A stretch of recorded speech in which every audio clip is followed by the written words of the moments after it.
guys, it's Paige with TooFab, and we are here with Melora Hardin. How are you? Good, how are you? I'm good. So excited to talk to you today. Big fan, big fan. That's nice. So, first of all, when you were growing up, did you read Cosmo? Yeah, absolutely, sure. I mean, I liked all fashion magazines, and that one was, I don't know that I read it, like read it cover to cover. I definitely kind of I was enticed. It was seductive. Oh, totally. Because it talked about sex. Yes. But in a way that you felt like it was okay. Because, you didn't feel like you were looking at a porn magazine or something. Exactly. You felt like you could talk about, it was like female orgasm and what to do for your, before Joanna came along, it was kind of more like what to do for your man. How to make your man, happy. Yeah. And then Joanna changed all that. She was like, yeah, how to make she did. yourself happy. How to get your man to make you happy. I love it. I love it. So, because of Cosmo and therefore in the show, Scarlet, like you just said, they have always preached the message of being open about talking about sex and sexual health and women's health.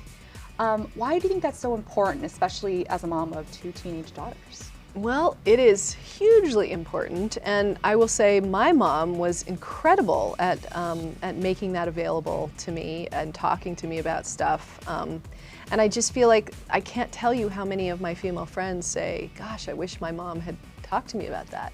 And I just think that, there's kind of a lot of conversation.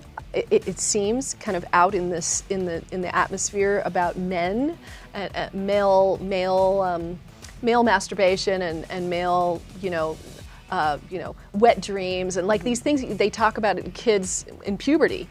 Whereas they don't really talk about like girls going through puberty and like, discovering masturbation, discovering, pleasuring themselves or, and I think that it's really important because my mom always said to me like, it's really good to do that so that you can know what you like and then you can teach somebody that one day when you find someone that you fall in love with and you want to explore that with. 100%. I mean, what an empowering thing to say to your daughter and what I've certainly passed on to my daughters.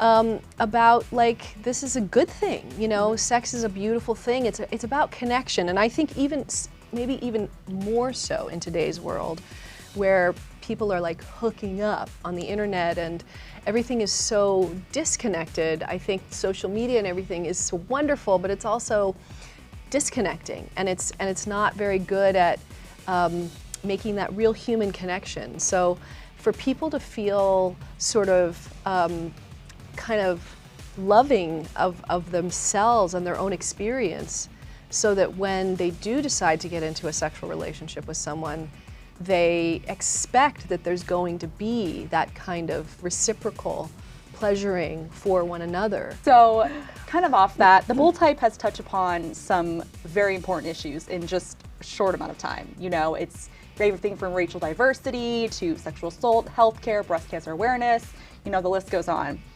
Was there a certain episode or topic that stood out to you in comparison to the others? It could be more than one.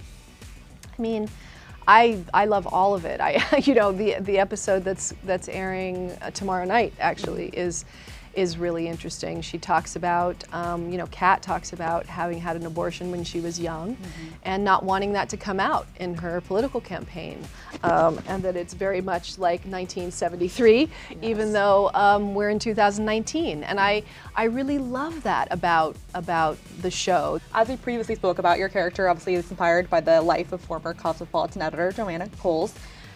Have you ever met her? Yes. Yeah. What's that reaction? Joanna and I are very good friends. Okay. Yeah, so she would laugh if she would laugh if she heard you say, have you ever met her? No, I mean, she stays at my house every time she comes to LA. Like, she stays at my guest house. I've been to her house. We just totally hit it off when we met. Like, we're really good friends. That's awesome. She's a wonderful, wonderful woman, and she's yeah, we talk about that. We talk like, we're kind of like, it's really wonderful to make a woman friend at this point in our lives. You tend to make, I think men and women, you feel like you kind of make your best friends when you're kind of in your 20s or, like Kat and Sutton and Jane are doing. But it's not true, because you get another wave of really good women friends when you get pregnant. If you decide to do that, you do end up with another huge wave of women friends there. But then, like, you know, then your kids are kind of getting older. Mine are teenagers, hers are teenagers. And it's just so fun that we came together through this work environment and that we just clicked the way we do. We just, and really have formed a really wonderful and special female friendship. How does she feel about having like a show that was based on like her life? Oh, she loves it. She loves it. She's the one that, you know, created this whole thing. That was like, let's do it. Particular. That's why I was yeah, like, no, she loves it. She loves it, and I think she loves me being, you know, the character that is inspired by her. Obviously, I'm not playing her. I'm playing a character inspired by her. Yeah, no, I think she's thrilled. She loves the show. The show is such a great show. I mean, really, anybody who sees the show, I have yet to meet a person who has seen the show and not loved it. I haven't either. It's just a great show, you know, and it's so well done, and it's so well acted, and it's beautifully produced, and gorgeous clothes, and you get all this wonderful modern conversation and all this heart, but you also get this inspirational, aspirational aspect to it that's super fun, you know.